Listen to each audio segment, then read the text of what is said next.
description of the Ethiopian culture custom can vary significantly from one place to another place. So we have diversified culture, different kind of ethnicity, and so kind of, yeah, because we are close to like 100 million. And also Ethiopia is the oldest independent country in Africa. I think it's well known. So we are once ruled as the dynasty by a series of monarchs, Solomonic dynasty. So it's distinct most other African country nation, as it is one of the only countries that successfully resisted European colonization, that is Italian invasion. So it also has a historical connection to the Christianity with the region, adopting the religion before many Western nations and other African countries, I think. So the legacy of the country's independence, and Ethiopian have its own religion called Tawahado Orthodox Church, which is very important to us. Yeah, there is a sense of morality and culture which shaped our country's practice, culture, heritage, and most of the practice are related to our religion. When I come to our ethnic composition, Ethiopia has organized, the politics. We have ethnic federation politics since 1995 in Gregorian calendar. So this means that the country's state are divided on ethnic bases, with most people living in the region or zones that our ethnicity is the majority. For example, for us, most Oromos live in Oromia region, and the Amharas live in the Amhara region, the Tigrayans live in the Tigrayan region. So the south composed of like. Okay, so to check if there are things that we have missed, can you tell us about, can you teach us how to say hello in your local language? You said in Creole or all of? Okay. Yes. One of the, okay. In Creole, and I can tell you, in Creole, it is simple. It is kusheo. It means hello to you. That is specifically the person. You said kusheo. Kusheo, that's in Creole. And in Africa, we have 8, in Gambia, sorry, we have 8 major languages. That is 8 major. And the majority, which is 47%, 47% of the country, it's Mandinko. I'm sorry, Danaki. Enoch, can you, sorry, Enoch, can you please turn off your mic? Enoch, Mr. Enoch, can you please turn off your mic for a moment? Okay. Okay, please continue, Dank. Okay, all right. In my language, as I was saying, it is kusheo. That is hello. Hello. Yes, it kusheo. And there are 8 major languages, 8 major languages and tribes in the Gambia. Those are the major ones. And the one that holds 48%, it's the Mandinka. They hold 48%, and they are mostly dominant in the politics. And they say they don't specifically have a phrase for hello, but it is something like how are you, which is said to be Koritananti. Koritananti. Okay. Yeah, okay. Koritananti. Or that is peace be unto you, which is Kaira Bela. Okay. And then the second highest, which are migrants from the Senegalese, that is our neighboring country. They consist of 16%, which is Wolof. They also don't have specific term or phrase to say hello, but they say something like how are you, which is Nangadef. How are you, Nangadef? Okay. Or specifically something like Nakam. But in terms of culture of Gambia, we are one. We consider ourselves one. So we mostly learn each other dialects and then tradition. So in order not to offend, or in order not, if you cannot say these words that I'm saying to you, We use a simple chant of Arabic, which is called Assalamu alaikum. I think that one we all know. Yeah. Yeah, that is the main greeting that is used in Gambia here. It is the most common and the most used. Most of the dialect don't use their own greetings. They use Assalamu alaikum. And then you respond wa alaikum salam. That is the easiest. And then we have the Jola, which consists of 10%. They are said to be the first. They are said to be the first people in Gambia. They were based in Gambia for a long time through the Mali Empire and something like that. Yes, I believe. And then we have the Fulas, which consists of 18%, and the Creoles, which consists of 2%. That is my tribe, and then the Sarahule, 9%. And then we have the Bambaras and the remaining others, which consist of remaining 4%. Those are the other tribes. They consist of 4%. Oh, great. So, can you tell us about a little about the current political situation in Sierra Leone? Who is the leader of the country? How are the leaders are elected? Can you tell us about that, and also the capital city? Okay. You mean Gambia or Sierra Leone? Yeah. I'm sorry, Gambia. My bad. Gambia. It's Gambia. Yeah. Okay. The political system of the Gambia, it's mostly done by the president. I say the president have the say. Like politics of the Gambia takes place within the framework of the presidential public, whereby the president of the Gambia is both the head of state and the government. But we have a multi-party system. Everyone can come forward with your own party and then register it, and it will be voted. It will be voted for presidency. That is it. And then power is exercised by the government, that is legislative power, and is vested in both the government and the parliament. We are said to be how will I put it? What again? We are said to be I really don't put it up. But the political system in Gambia, it's peaceful though. It's very peaceful, and it's not much of a conflict issue. Because even the previous election, we thought that it was going to be conflict, but it was all peaceful. And the capital, which is Banjul, that is where the National Assembly is, that is where the mostly government or station, that is where all their work is based on. And then first during the British time, our colonials, they called go next. Okay. Hello everyone. My name is Thabo Mahasi. I'm from Lesotho. When we greet each other, we say Dumela. Yes, we call our country in the kingdom in the sky. So we wear blankets and we put some hats. It's a pity that I don't have one. We use horses as our means of transport. We do have cattle, sheep. We do livestock farming. There's too much diamond here, so we mine diamond and export it. It's a democratic country, but we also have a key. Right now we have a coalition government. So for us to make a living, we just farm. We use our animals as form of transport. Life is very easy here.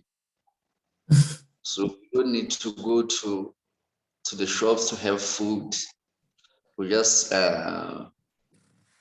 we plant our own crops. So I think you can ask questions so that I can tell you more if you need any further information. What are the common stereotypes that you guys have? What? Pardon? common stereotypes? Are there any common stereotypes, things that people genuinely assume about Basotho? I know, as a Sotho speaking person, someone who's Sotho, I always get teased for the whole wearing a blanket thing, you know, by other people. But what other things do you experience? Yeah. Okay. The most important thing is we use two languages in here. We use English and Sotho. And you people from South Africa call us Bashweshwe. They call us Bashweshwe. They know that we have cattle, so they call us Badisan. It's a head boys. Yeah, they call us Badisana. It's head boys. So everywhere you go, if you see someone wearing this, you know it's a Mosotho. And Mukokot, you know Mukokot. We have the head that is made of grass. So we also put those heads and wear blankets. Everywhere you see men wearing this, you know this one is a Mosotho. You can even hear my accent. I am Sotho-fying this English. Okay. Any further questions? May I just interject, because I think it would be best if I follow him, because I'm also from Lesotho. My name is Mbipua Mahali. And just to add on to what Ntate Thabo has said, I think we're known for calling men bontate and bomme women. The other common stereotype is the fact that normally we're known for, there's an ideology that we also eat horses. So a lot of people say that we ride and eat our own form of transport. And I think that it has covered most of it. Yeah, and also just to add on, we do have Xhosas in Lesotho other than Basotho in general. And we don't necessarily have tribes, but we are sort of divided according to our clans. Like we've got your Badawu, Bakwena, and the likes. And those, yeah, basically that's it. Thank you. Okay, to add more on that, we have a lot of clean water here, very pure. And we are supplying South Africa with pure water. We also use water to generate our own electricity. So that's all. Lovely. Thank you guys for sharing. Can we have William Salomo from Namibia? I hope I said that right. Yeah. Yes, good afternoon. I did not prepare my traditional attire because I left it at the village in December but I just I put a little bit of a background, but I don't know if it's showing properly, but at least you can see that side, a bit of something on the background here, a person wearing something. So that is the Ovambo traditional attire, and I'm a Vambo. So, but we have, let me say we have 10 ethnic groups in Namibia, but those are the ones that made up at least more than 1%, and the rest is less than 1%. So they are not really much in the population. But within the Vambo tradition, I mean Vambo culture, they still, the overall word Vambo is, they still again other languages within that culture. So we have Panyamas, we have Ndongas, we have Mbanja, we have Kwambi. So those are other languages that are falling under the culture of Vambos, but we wear the same traditional attire, which you see a bit there if it's showing you. Yeah, Namibia is a democratic country. We have a president and the vice president, followed by the prime ministers and so on, and the entire cabinet and parliament. Yes, so we got our independence actually in 21st of March, 1990. So this coming month is it's going to be our independence month on the 21st of March. That is where we are going to celebrate our independence. And Namibia is known for its dunes. We have one of the longest dunes in Africa, which is Dune 7, that is in the coast, that is Valves Bay. And our economy is mostly from the mine sector. And let me say the first sector that is contributing mostly to our GDP is mines. And then we followed by now agriculture. So that is where our economy is coming from. We also import now. Is it import? Import is to bring in, export is to take at least.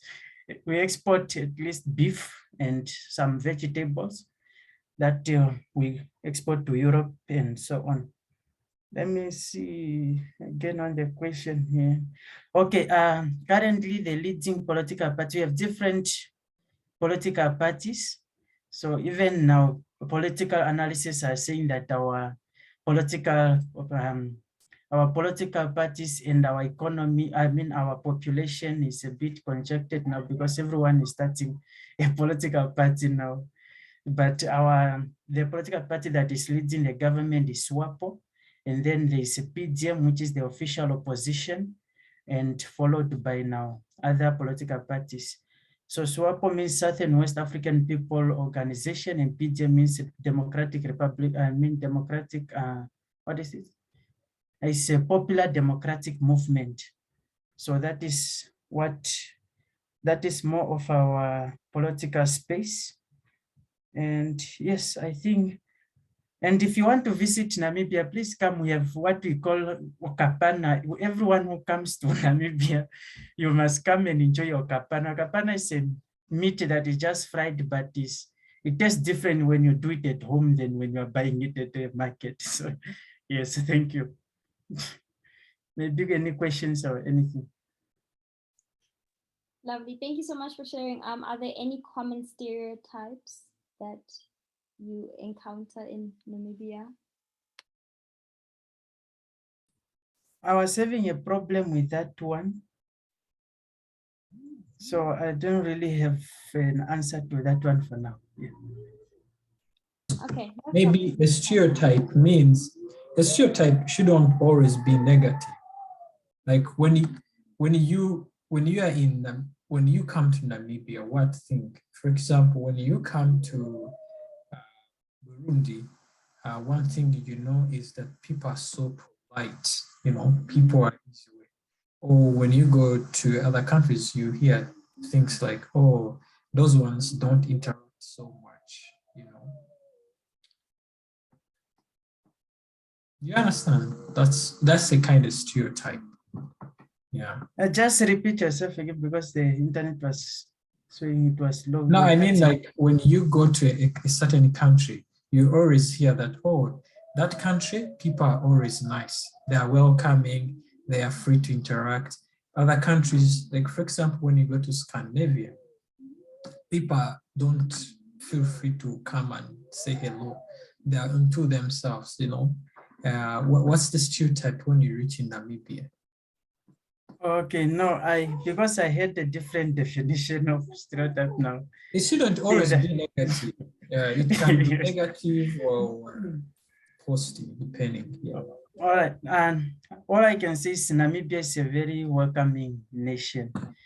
It is a very safe, peaceful nation. When you come here, you must not even be afraid of anything. Just, yes, crime will be there, but yeah, but it's a more peaceful country. You can walk around even at 2 o'clock in the night, or just only some areas that now you can't, but most of the area like in town and so on, those bit high rating areas, and then you can even walk at night. It's a very welcoming and peaceful country.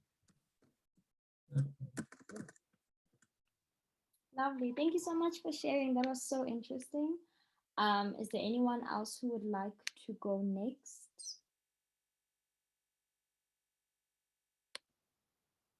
I think we have Helena asked to go next. Can we have Helena actually?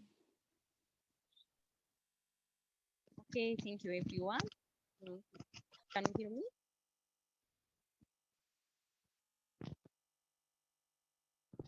Can you hear me? Yes, we can hear you. A bit softly, but yeah. Okay, thank you so much. I guess Luna Million is also from Ethiopia, and she gave you all of us some highlights about Ethiopia. So I'm from Ethiopia. I guess all of you know Ethiopia. So when I start from our history, you know that we are currently on a Black Month, which is specifically known by the victory of Adwa. So we are going to celebrate Adwa on Wednesday, this Wednesday. So this is one thing that we are very proud of because we have never been colonized. So our grandmother and grandfathers fought for our independence. So we are very proud of that history. I guess many African countries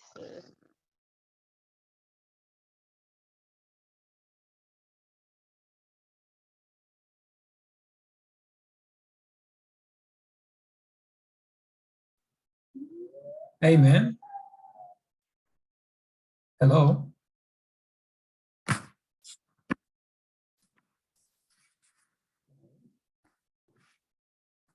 Hello.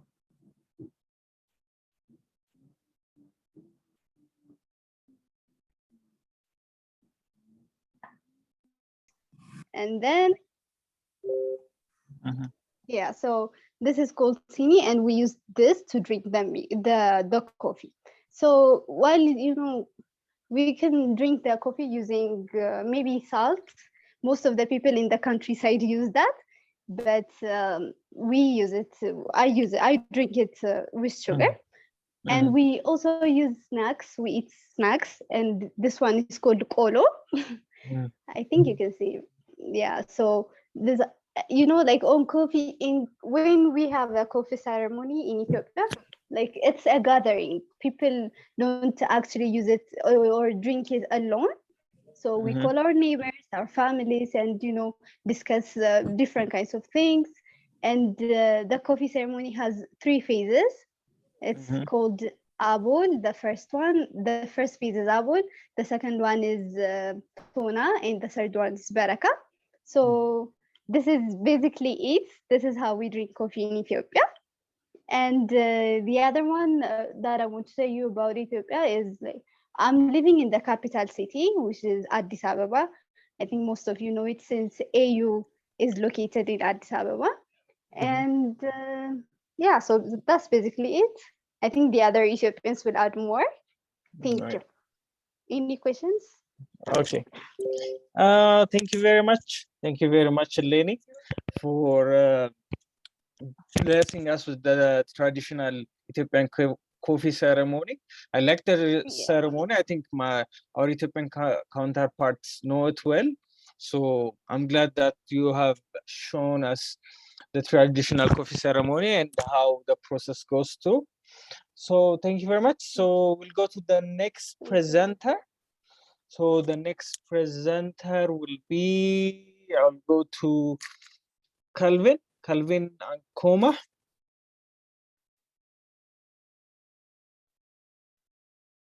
Okay. Hello, Kevin, can you hear us? Calvin, sorry.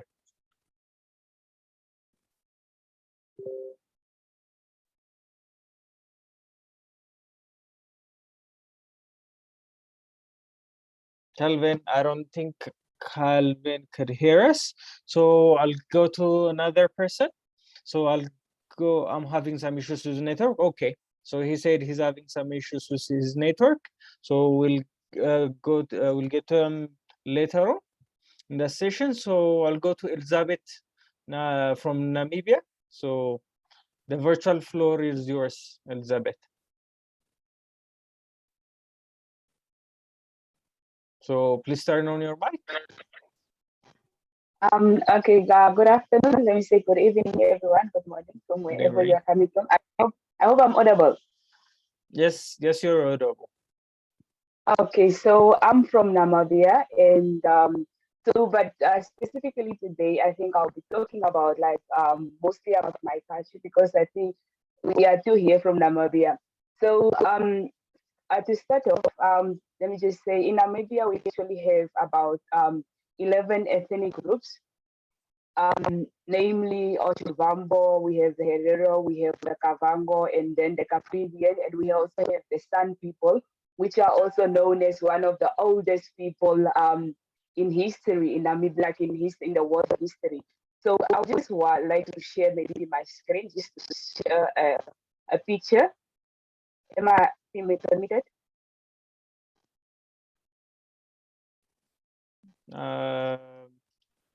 Lemes, so can you, have you got the option to share it? Yes, yes. Okay, okay.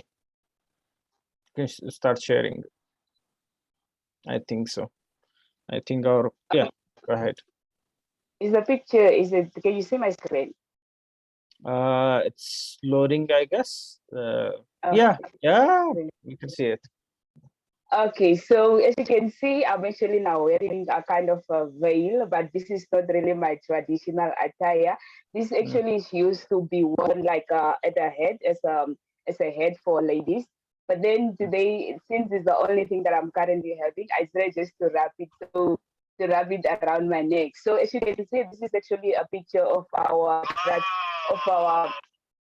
traditional wedding. So in Namibia, in the Shivambo people, the culture where I'm from, the Shivambo people, they actually have a traditional wedding that they go through. Like it's actually just for girls girls have to go through for them to be introduced to the adulthood. Like for them, they actually don't get married. Like it's not like a wedding where they have to have a husband, but then it's just for them to be kind of purified, for them to be introduced to the adulthood.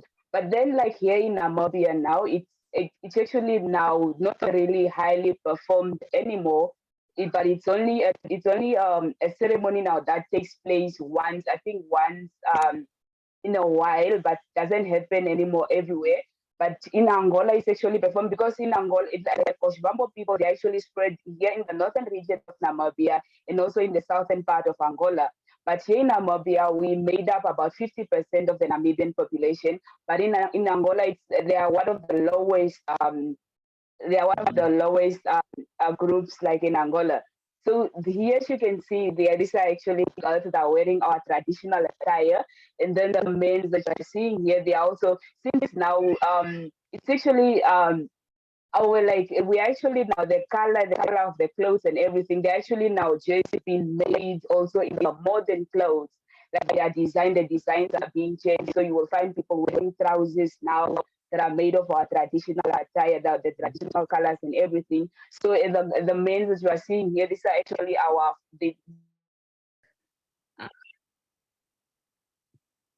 So if we could do that. I also did want to add that I have been reading about the regional conflicts with regards to the Renaissance Dam, but I think, I just hope it's, something that we can, sort out as Africans, sharing our resources and figuring all of that out, because I do think it will do a lot of good for Ethiopia as a country with regards to water supply, electricity, all of that. But thank you so much for sharing. I'm just going to take a screenshot, and then after we can have Pilisiwa. I hope I'm saying that right. Yeah.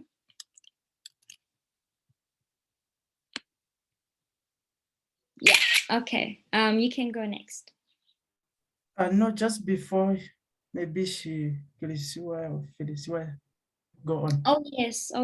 William wanted to teach us how to say hello. Forgot that in his presentation. You can definitely do that.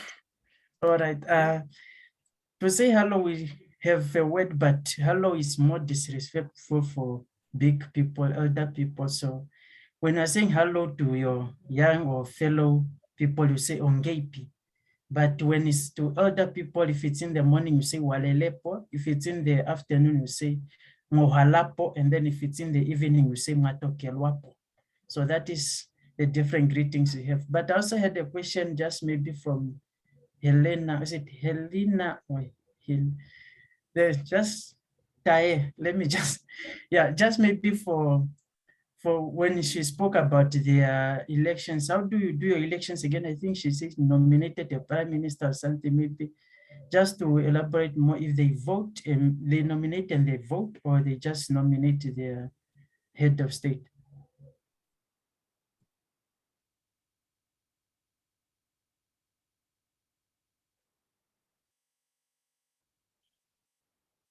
Helena, are you there? I think she's experiencing network problems. What we can do is we can come back to her perhaps when her network is all right. Just for the sake of time, I see time is flying. Is there anyone who wants to go next perhaps? But can we like do it a bit quickly so that we all have a chance to present our lovely cultures? Is there anyone who wants to go next in the meantime?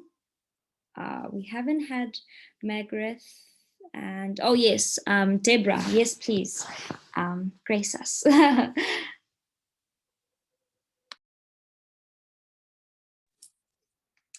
Okay, hello everyone.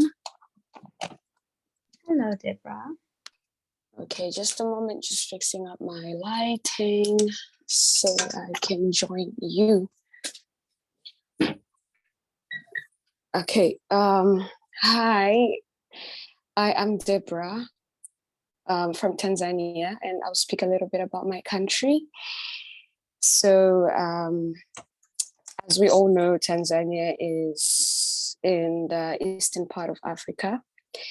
And we recently just joined with Rwanda and Burundi, together with our former other countries, Kenya, Uganda, to make up East Africa. And the capital city in Tanzania, as everyone thinks it's Dar es Salaam, no, it's not. It's called Dodoma. That's where we have our all political and parliament activities going on. Dar es Salaam is just like a business area. We currently have a female president, and we are under a democratic leadership. As you all know, we lost our president, I believe, a year ago. Yeah, a year ago to COVID.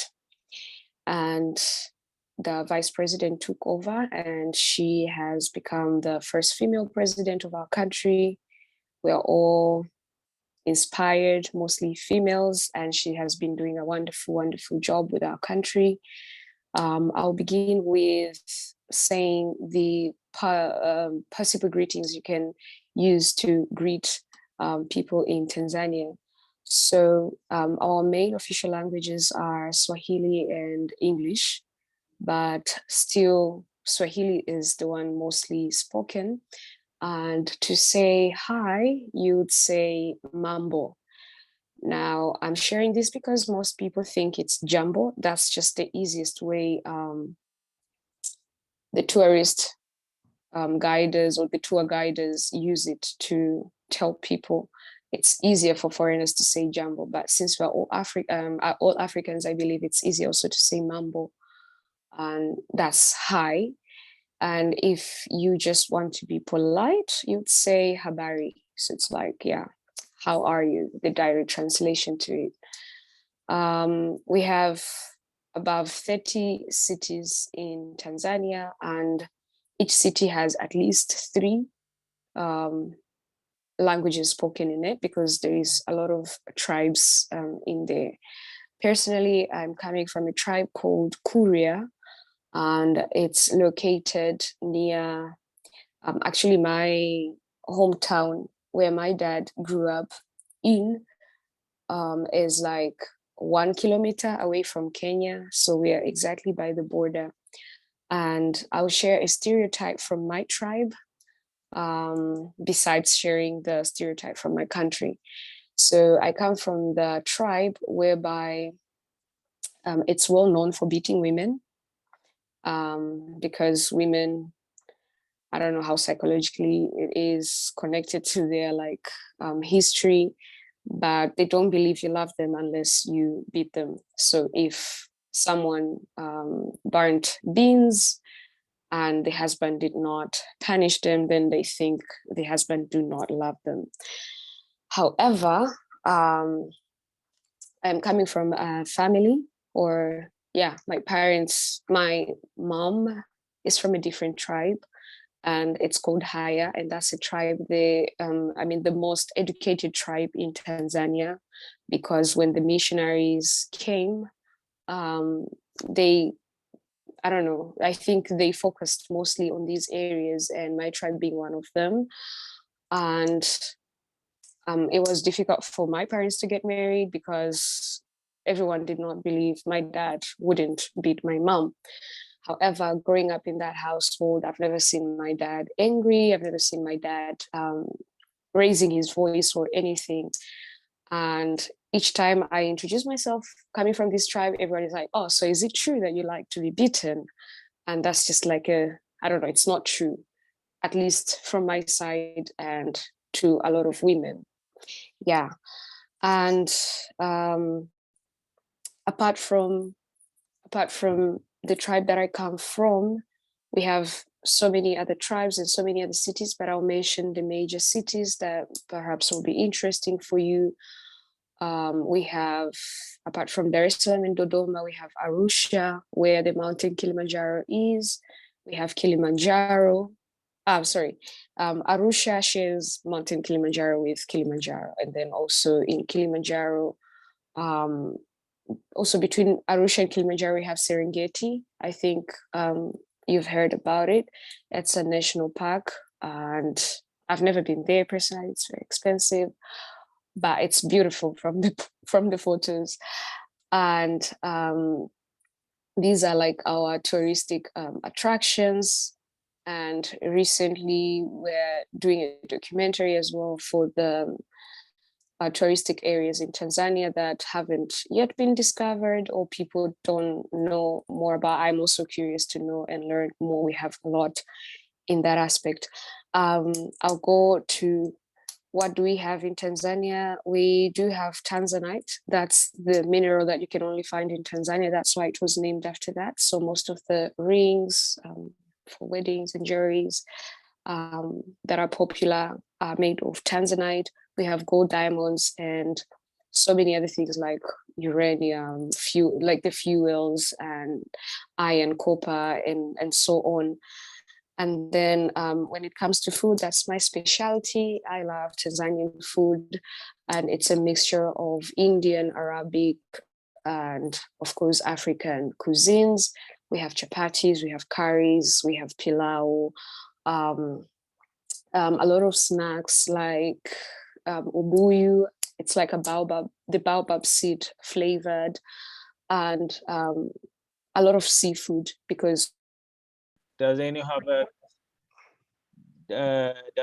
if you have a question for Emmanuel that you would like to ask?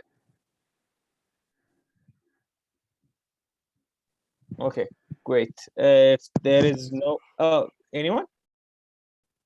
Okay, Eleni, go ahead. Actually, this question is for all speakers. What is the currency they use in their country? And by the way, we use birr. Yeah, in Ethiopia we use birr, for currency. So, what do you use in your country? Okay, in our country we are using franc CFA. Okay. Yeah. So. Okay, France. Okay. Can you repeat it one more time? What?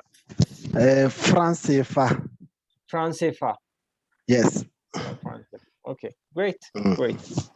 Okay. So thank you very much, Emmanuel, for that great presentation.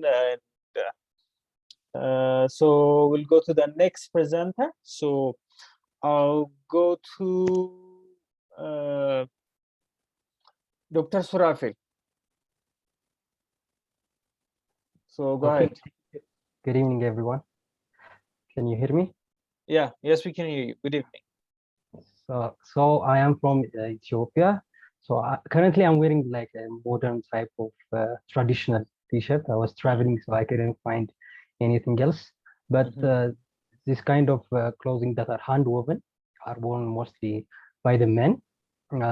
So you might have maybe cross or something like that to indicate more of a Christian version of our country. So there are many languages, around greater than 80 languages are spoken in our country, greater than more than 90 ethnicities.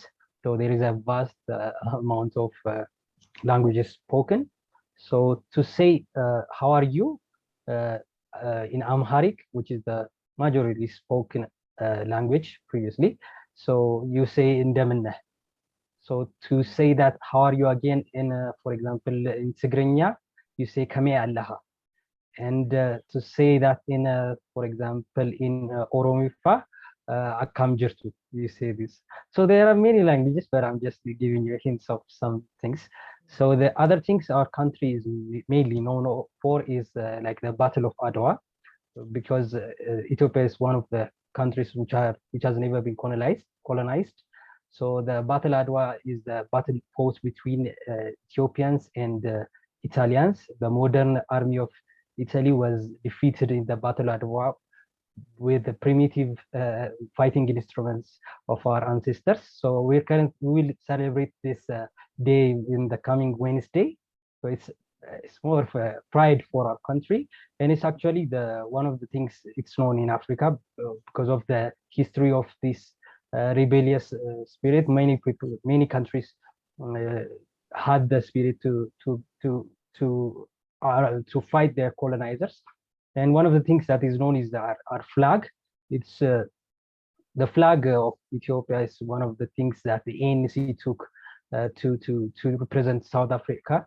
So many countries in Africa have the green, yellow, and red flags presented in different forms, but most of it has historical ties with Ethiopia. So in culturally speaking, there is a vast culture in Ethiopia. As I stated, there are around 90 ethnicities.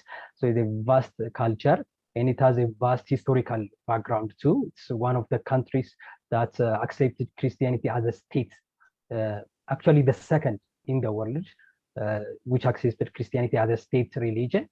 And there are many histories, like in the Abyssinia, you might have heard of Abyssinian, and you might have heard of Aksum civilization, the rock-hewn churches of Lalibela, you might have heard this. So there are many historical backgrounds in Ethiopia. So the other questions, I've written them, if I can remind myself.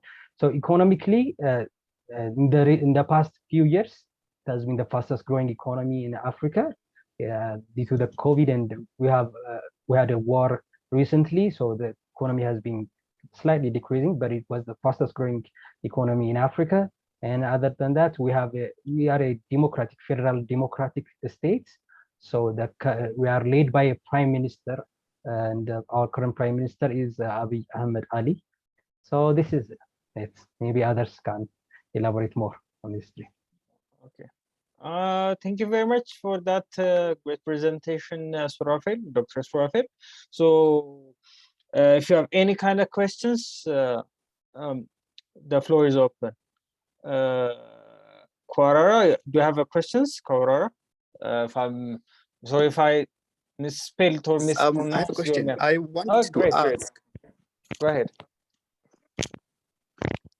Yes, I wanted to ask if Ethiopia has a head of state, or is the head of state also the prime minister, or is the prime minister both the head of state and the head of government, or there's a head of state that is just what is this? Like, for example, the UK, the head of state is the Queen, while the head of government is the prime minister. So is it the same for Ethiopia, or who's the head of state? So I don't know the answer to that question well, actually, but we have a president and also a prime minister. So the prime minister is elected by the parliament to head the government. So he's the head of the government. I think that is the answer. Maybe Abel can elaborate more. Yeah, I can add on that. So for your question, like the Queen, our head of state is the president, which is Ms. Sahle-Work Zewde. She is the head of the state, and the head of the government is the prime minister. So the prime minister is Dr. Abiy Ahmed Ali. So that's how it goes. Our presidency resembles let's say the Queen in England. And I think the most powerful one is obviously the head of the government. So the prime minister is the most powerful one. Okay. All right, thank you. Okay. So Any other questions?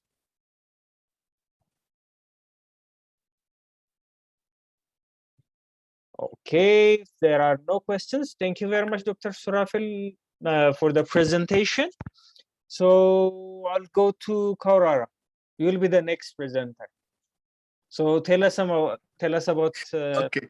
Namibia, your country. Okay. So I'm from Namibia. I think Elizabeth covered. Firstly, am I audible? Can you?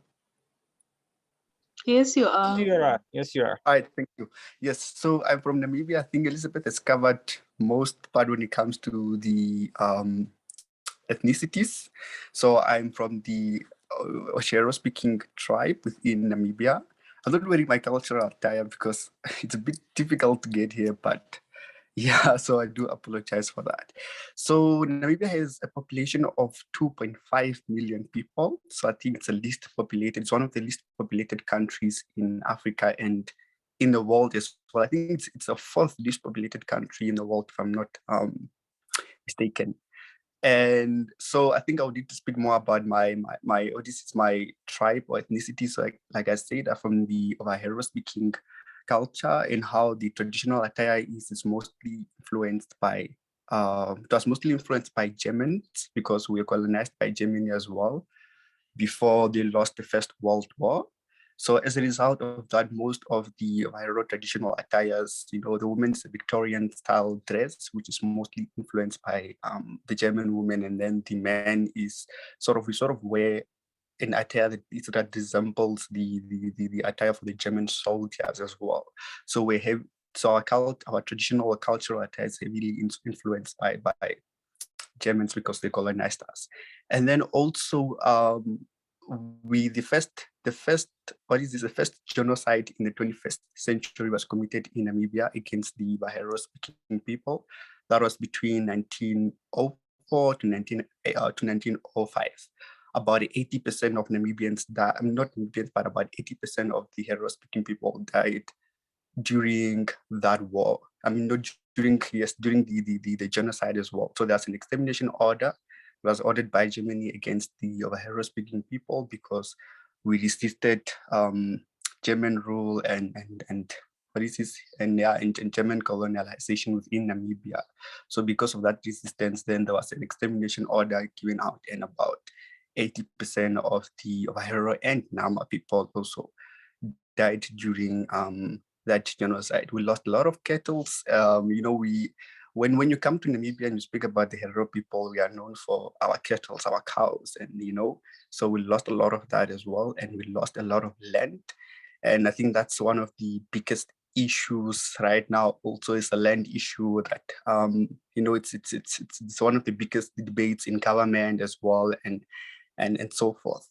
So I think right now, the biggest population of the biggest ethnicity within Namibia is the Ovampo-speaking people, because obviously our people are still trying, the Herero people are still trying to recover from that genocide. And I think in the status quo as it stands now, the Namibian government and the German government are having negotiations regarding reparations and regarding Germany recognizing that indeed they committed genocide within Namibia, because what they term it as a war crime, when it's not necessarily a war crime, but it is a genocide. And I think that's one of the things that the Herero and Nama people are continuously fighting, both in court and in protest as well, is for the recognition of the genocide that was committed, and for a formal apology from the German government to the Namibian people. So I think that's just a bit of history regarding the Bahero-speaking people. Moving on to the exciting stuff now, also regarding Namibia itself. Namibia has the second concerning money, because we are always seeking for money. And even some people used to say, if you want to become rich in your life, marry a Chaga lady. They know how to look for money. Yeah, that's one of the character of my tribe. I'm from Kilimanjaro, where the highest mountain in Africa is located. So Tanzania, we are proud of very, very big and different things. One of it is Mount Kilimanjaro. So every morning when I wake up, I just see Mount Kilimanjaro view. Yeah, that's one of the things we can proud of people from Kilimanjaro region. We don't have to go and climb and see the mountain, or to travel from other places to go and see the mountain. When you just wake up in the morning, you just see the mountain just near to you. So I'm born in Kilimanjaro, but right now I live in Arusha. Arusha is the most touristic region in Tanzania. We are having different national parks, as my fellow presented. One of it was Serengeti. The other one is Ngorongoro Crater. I hope you all know where the Olduvai Gorge is, or where the skeleton of the first human being was found in Tanzania, specifically in Arusha and in Ngorongoro. So Olduvai Gorge is also another attractive feature. We are having Tarangire National Park and many other national parks where you can find those big 5 animals and many other animals. So those are the things that we can feel proud of in Tanzania. We are having almost more than 130 tribes in Tanzania. And the good thing that we're feeling proud is our first president, the late Mwalimu or teacher, Julius Kambarage Nyerere, did was to unite Tanzanians. Despite of having a lot of tribes, but we are very united. I can take another tribe, just maybe a Haya, a Sukuma, my fellow Chaga, and many other tribes as fellow. So when you just meet with another person, just being a Tanzanian, we find ourselves like brothers and sisters. So the late president, what he did, he took, for instance, students who were selected for Form 1 of secondary school from a certain school which is not in their region. So that made us to integrate and also to socialize with other tribes. So I find myself, maybe I'm from Kilimanjaro region, but I may be allocated to go for secondary school in the southern Tanzania, where there is another tribe of people and different cultures. So we find out that we were able to interact with those people and we see them as our brothers and sisters. So that is what our late first president Nyerere did, and that made us to unite and find ourselves as relatives. I really feel proud of being a Tanzania. I welcome you to Tanzania. You come and meet with us. Thank you. Oh, thank you so much. Thank you so much. That was so lovely. Heike. Can we have any questions? Are there any questions directed? Okay. I have one question. Sure. I'm from East Africa, and I've lived in Tanzania for not quite long. I lived in Bukoba, where the Bahaya people, I think, originate from around Bukoba, around Lake Victoria. So what's so special about, like, why are Tanzania not tribalistic? Because so many tribes, but we've never had a conflict over, like, okay, we want this, like you hear in many parts of Africa. What's the secret behind? And Deborah, thank you for a good question. Answer the question. Yeah.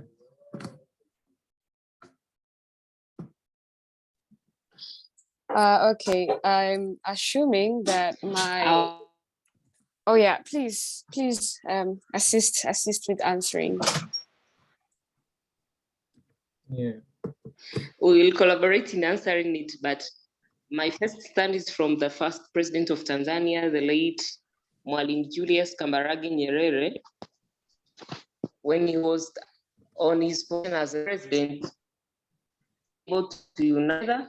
The thing that he did, he did like an integration, or I can say it was like exposing us to different tribes. You can find maybe a person from Bukoba is brought to Kilimanjaro. So you have to live there or you have to study there. It might be from Form 1 to Form 4, and you can be selected by the government again for Form 5 and Form 6 to go to another region. Maybe in Arusha, you come and meet with Maasai people. You have also to socialize and live with them with harmony. When you go for university again, you'll be selected to go in a different region. they were making sure that the surname or the person with a certain surname, which we easily recognize this is from a certain tribe, was not going to be allocated in the same region where he or she is born. So they were taken to another regions, and that made them to live in those places, to build their houses. So we can find that maybe Chaga people who are from Kilimanjaro, they're almost everywhere in Tanzania. Haya people who are from Bukoba, they're almost everywhere in Tanzania because of what Mwalimu Nyerere did. Even when they were going for military, they were also allocated from different regions, not from their region of originality. Even the posts from the government where they were given those posts, maybe you have to go and work from certain region. Most of them, they were not given the chance to work from the regions where they were born. So that's what I can say. Maybe if my friend, you can also add up something on that. Okay, so thank you so much for actually highlighting that. I don't think I would have remembered it, but it's true that they've always been placing people to different cities, and that way there wouldn't be a city whereby they're so concentrated of that tribe to an extent that a new person coming in, it will be like, oh, you're a foreigner or something like that. And just a fun fact, I was very young when the late Julius Kambarage Nyerere was reigning, but I still remember every end month, if I'm not mistaken, he would always conduct certain, he would speak to the people. And now people used to think that he's a prophet because up until the 1990s, we did not have TVs. When the rest of Africa or the rest of the world had TV, our late president did not allow us to have televisions. He had the televisor himself, however, in his house or whatever. Yeah, I wanted to say Kremlin because that's, yeah, don't mind me. He would watch things of what's going to happen and then say about or talk about them in the monthly teachings or whatever. So Tanzanians would always think he's a prophet, thinking, oh my God, how did he know that this was going to happen? It actually happened. Or let's say the weather forecast that has been predicted. Now people used to listen to him a lot. Whatever he says, it was like our mini God. When he died, a lot of people died too out of loving him. Like they believed he's a prophet from God, which means everything he said, it was like a rule to us indirectly without even him having to be a detector. And he used to say tribalism is a very, very big no. And even he emphasized in Swahili, that's one thing that united us. Unlike maybe some countries where they don't have one common language in the whole country besides English, but we have Swahili, and he emphasized on that at school, which made us feel as one. So if you have your own tribes, but you still can communicate in Swahili, which is not necessarily English, but we all just felt as one. Yeah. Wow, that's many people can copy, because some African countries give an excuse because they are too diverse, so hence conflicts, So we can copy those lessons, like instead of adopting UN resolutions, which does not comply with our historical backgrounds. Very good. Thanks for asking. Pleasure. Thank you guys all for sharing. I think we have had all of our members go present their groups. Is there anyone who has a question?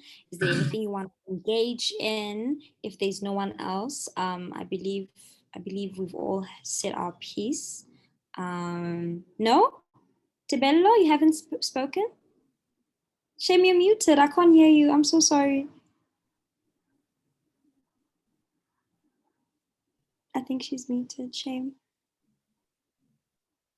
Oh, okay. I haven't presented. Oh, please go ahead. My apologies. Please go ahead, grace us. I don't know how you're going to see my outfit, but I'm wearing a Titana. Let me just change my camera. I don't know. I'm going to do it anyway. I'm wearing this. It's called Titana. Titana. It's a sheep. It's made of sheepskin. Shirt.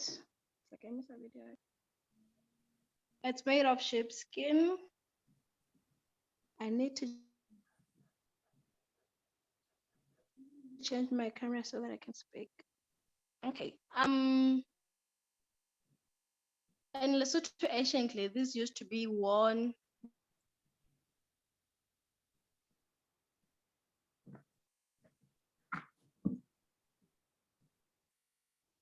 Seems that she may be experiencing network issues. By girls. Languages as stated by my Ethiopian counterparts. The most dominant or mostly spoken language is Amharic, followed by Oromifa, Tigrinya, Gurage, Sidama, and so on. And that's all, I guess. If you have any questions, please forward to me. So I leave the floor back to you, Abel. Okay, thank you very much, Mohammed. Thank you for that good presentation. I think Nick, do you have a question for Mohammed? I have a question. Yeah. I was going to ask the religion system. How is religious is Ethiopian? Is there any Muslim or is there Christians or which one is dominant in the country? Oh, thanks for that question. I forgot to answer. Forgot to mention that we have Christianity and Islamic religions. Both are dominant. Christianity is the most populous, I guess, with 35% of the country is Christian, and 30% of the country is Muslim, and the rest follow traditional religions such as Waqif Fatah. And Ethiopia is special with religion because it is the first country to accept Christianity before Europe, and it is the first country to accept Islam before most Arab countries, even before Medina. So Ethiopia is kind of special in both ways, Christianity-wise and Islamic-wise. We have holy sites in both religions. And so okay, go on. Go ahead. Go on. And there was a question in the inbox from Lenny. Our staple food is injera, I guess. Yeah, she answered it. Okay, go ahead, Danke. Now, I was just going to ask you your religions. That is, if you don't mind. My religion is obvious. I'm Muhammad Musa Yusuf. So you can guess. You can take a guess from my name. It's pretty obvious. But the way you dress is like it's too much. Can you dress that way and go to mosque and then pray Juma? I know it's gonna happen. Yeah, it's a brilliant question. Now I'm wearing this attire because it's cold. And you are being Ethiopian, not Muslim, you know. Yeah. Evening. Yeah. Ethiopia. So we can wear the Arab garment. What I forgot my.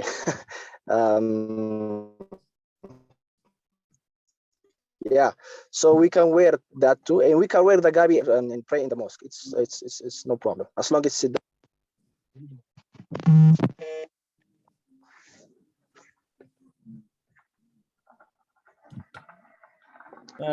So thank you very much. Lenny, do you want to add something on that? Yes. So Danki, we wear the gabi, you know, it's cotton, 100% cotton. So when it's cold, you know, Ethiopia is mostly the places are highland, so it's very cold. It gets very cold, so we wear that. You know, that not only men but also the female or the woman also wear the gabi. So it's not only men's clothes, and it's not. We don't only wear it for other purposes. It's basically for cold. yeah, we wait for that. Okay, great. Thank you very much, Lenny, for that elaboration. So let's go to the remaining presenters. So I'll go to Farah Hisham. Farah, can you hear us? Yeah, okay. Go ahead. Hello, everyone. Hello. My name is Farah, which means happiness in Arabic. I'm from Egypt, which is located in Northeast Africa. Specifically, I'm from Alexandria in the north coast on the Mediterranean Sea. Egypt have different like governorate, 27, and dialects. But mainly the official language is Arabic. We speak in the Egyptian dialect Arabic. When we say hello, we say in different ways, like Assalamu alaikum. And we can say Ahlan, which means hi. But we can say hi and then how are you? That both of them come together. Hi and how are you means ازيك. ازيك when you talk to a woman, and ازيك when you talk to a man. Egypt is really rich. We have rich history, culture, food. Our populous food or plate is food, which is beans, and falafel, which is beans also, but they have different taste and different shape. And there is koshari. We put different things like beans, rice, pasta on each other. Egyptian people are really hospitable people and emotional. We have really a nice sense of humor. We can make jokes out of anything, which is really weird sometimes. Our currency is Egyptian pound, guinea in Arabic, which is used in Sudan also. What other thing? Is there any question? I don't remember. Do you guys have any other question that you would like to ask? Maybe how about are you wearing a traditional attire or something? Can you tell us about that? Okay, in Egypt, no, we don't have traditional one, but in different regions, like in the countryside or in Upper Egypt, they wear something called abaya, which is the one that in Saudi Arabia, if you know, the white sole one, and put headwear, like a piece of cloth, and draw it around their head like that. Yeah, this was well known there. But in the northern part, no, we were like top shirt and trousers. Okay, great. So do you have a question, Enoch, Mr. Enoch? Yeah, I have a question. So in North Africa, there is an indigenous tribe called the Amazigh. Do you have some in Egypt? Because there's so much. Tunisia, Algeria. Okay. Okay. We have in the Western Sahara in Siwa. We can't hear you well. I think it's your mic. Yeah. Yeah, here. Yeah. Not like Morocco and Algeria, but we have Amazigh in Western Sahara in Siwa Oasis. Yeah, they speak Amazigh, and they know Arabic also. Okay, great. Any other questions, or should we go to the next presenter? Yes, Abel. Okay. Okay, good. Okay. Hi, Farah. What is Egypt's economic structure and political structure? Yeah, it's a republic, presidential, and since 2013, after the revolution, our president is Abdel Fattah al-Sisi till now. Economic structure, yeah, it's really diverse. The Egypt location make it really strategic location between the Mediterranean and the Red Sea, Nile. So it's really diverse. But mainly it's about infrastructure. Yeah, we are really kind. Yeah, the government now focuses on infrastructure. Okay, okay, thanks. Thanks, Farah. And I happen to speak Arabic, so I'll excuse my audience. يا عندكم أم كلثوم جديدة الحين ولا يعني في أحد؟ Okay, we have different singers, but not like Umm Kulthum. Umm Kulthum is the most popular. Umm Kulthum is legendary. Yeah, of course. But is there anyone who can replace or at least imitate Umm Kulthum? We have really different singers, but not like Umm Kulthum. We have, she's really popular, Shireen Abdul Wahab. Oh yeah, Shireen. Yeah, I love her music. But not like Umm Kulthum, of course. Yeah.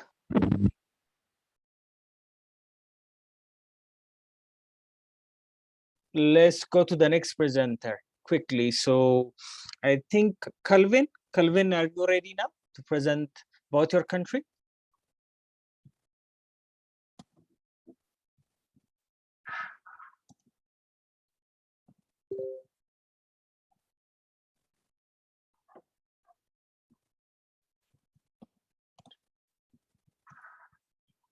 Calvin?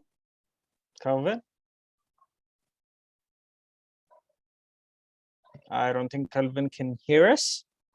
I guess I'll go to Keromamang Kogori, if I'm not mistaken, if I pronounce it right.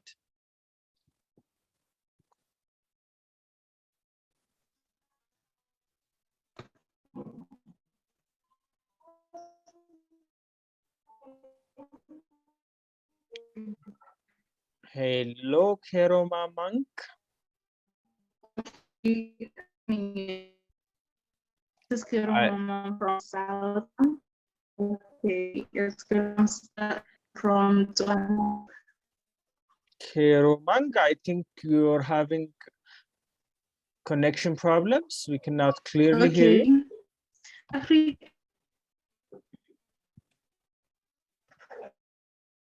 Country with very low crime rate in the Southern African region. So I guess I can I can stand here. Thank you, everyone. Thank you so much for sharing. That was so insightful. Lovely. Do we have any questions? Anything we found interesting? I know for me, what I found interesting is I had no idea that the currency in Eswatini was actually quite equivalent to the South African rand, and that you could pay with the rand in Eswatini. That was quite an interesting fact. Are there any questions? Anything you guys found interesting? Anything you want to contribute to? Yeah, from anyone really.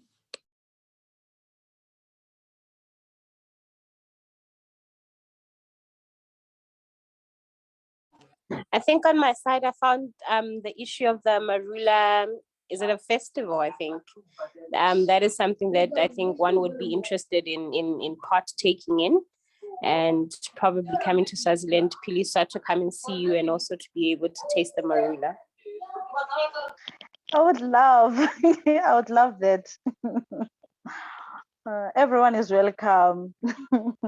I have a question for Eswatini.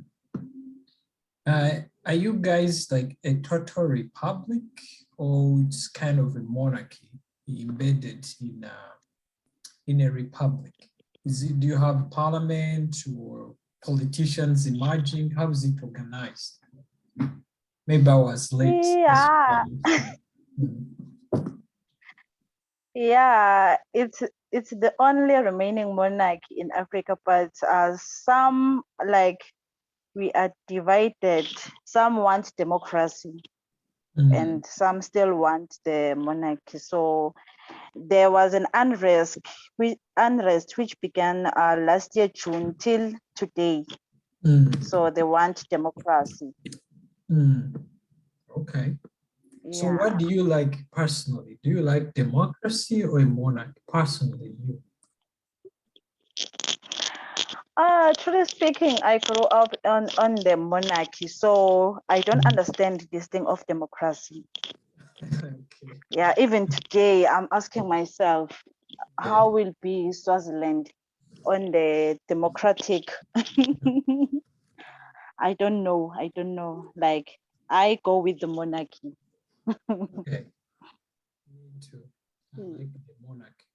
Not under me, but looking at the far distance. Yeah, good. I just wanted to add on that you find that, you know, there's an influence for democracy, because I feel like, you know, as we progress and, you know, the more the times change, you know, the more we have our industrial revolutions, and the more Africa also gets ingrained into like the global political market, then we're also kind of like pushed and pressurized into, you know, the Western ways, you know, and ways of governing, which is like, you know, your democracy, which, so I understand where your pull and push comes from, you know, because it kind of like feels like, I don't know, more control over something that you as someone from Eswatini, you as an African is used to, you know. Yeah. I just have also a follow-up question, maybe. I was with a friend from Swatini when he was telling me that in the monarchy, but he was on the side of democracy, once democracy, but he made a point that when you are led by monarchy, everything belongs to the king, even the schools, the hospitals, whatever. So can you really make anything in Eswatini that you can say, this is mine and not for the king?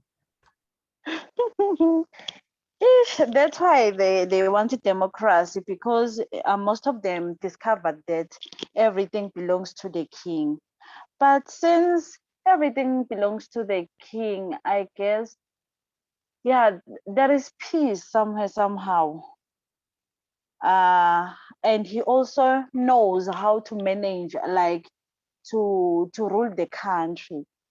So this thing of democracy, like a lot of us here in Eswatini, we don't understand it. We are getting the influence of like our neighboring country, South Africa. So the EFF, I guess Mpo knows. So they are being influenced by the EFF. So it's really bad. No, thank you so much for sharing. Thank you so much. This was a really lovely session. Thank you to everyone who took the time to, you know, share and to have an exchange about their wonderful cultures, countries, you know, where they come from, stereotypes, all of that. It was such a lovely session. I just ask that we all leave the room if no one else has contributions. I believe that our time is up. Yeah, so I think, yeah, we can leave the breakout room. I think you should be all seeing like a little banner on your screen. Yeah, but thank you guys. Thank you guys for an awesome session. Very good, very good.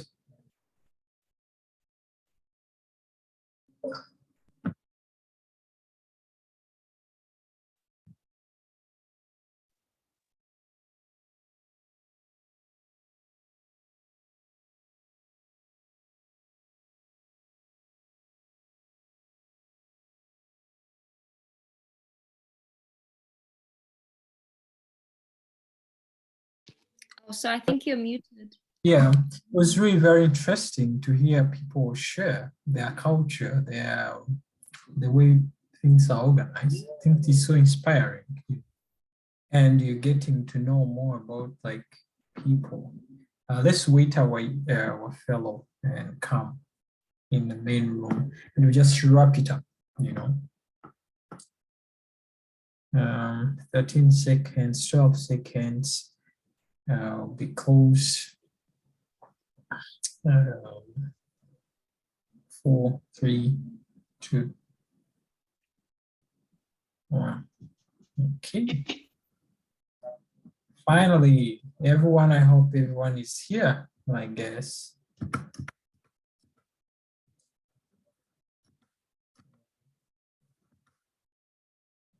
Awesome. So how was it? How was the session going? Did you learn more about each other's country, culture, a lot of good things and stuff, you know? At least a lot of insights were shared, and I hope everyone is motivated. That's because people tend to have like, let me say like ignorant bias when they don't know each other's culture. You know, you are like, oh, when I go to Eswatini, this is something, which is not true, but you know, but through this culture exchange, the main purpose really is to have a unified an African youth movement who know their culture, each other's culture, but also encourages cultural diplomacy. How do you approach? Because when people talk about diplomacy, most people think about high political offices. No, you can even go to Eswatini. How do you conduct business with Eswatini? Because the way you handle a Kenyan or a Nigerian is not the way you handle Eswatini, I guess. There are two different aspirations, motivations, and the way of expression. So these things help us, you know, produce good working relations, increase our knowledge about our African culture, because Africa knows more about Europe than they know the closest neighbor. When you're in Swatini, you literally don't know about South Africa.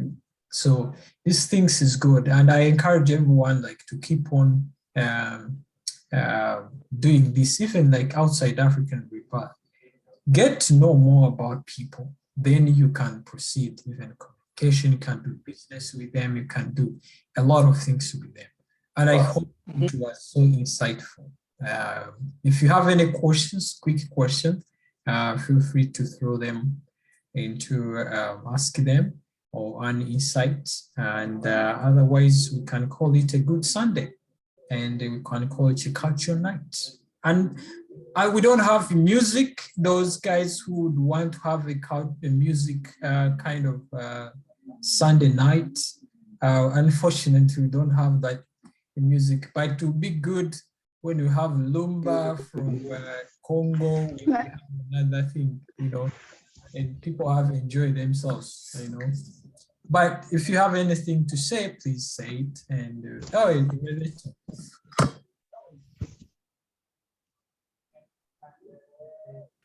Loreto, go ahead.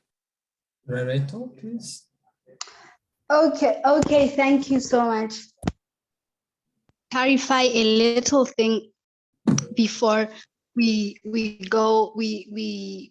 actually depart the conference. Kingdom of Eswatini is not the only monarch in the Africa, especially the Southern Africa. Lesotho is also a monarchy country. However, we are a constitutional monarchy. So I just wanted that to be clarified.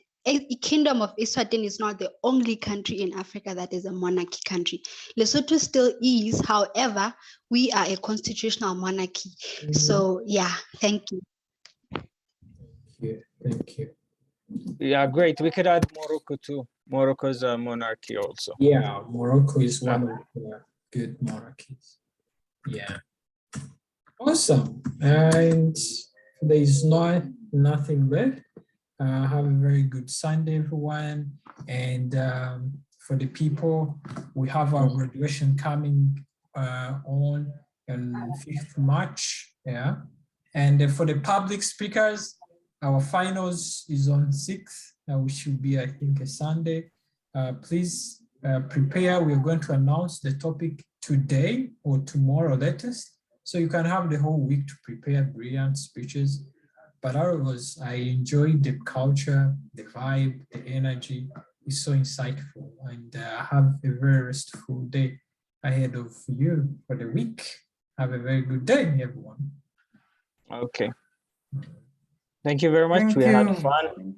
It's nice to meet you Oh, all. for our moderators, please, Abel and Bye. thank you very much for organizing. Yeah. Okay. Thank you. Bye. Thank you. Bye. All Bye. right. Bye.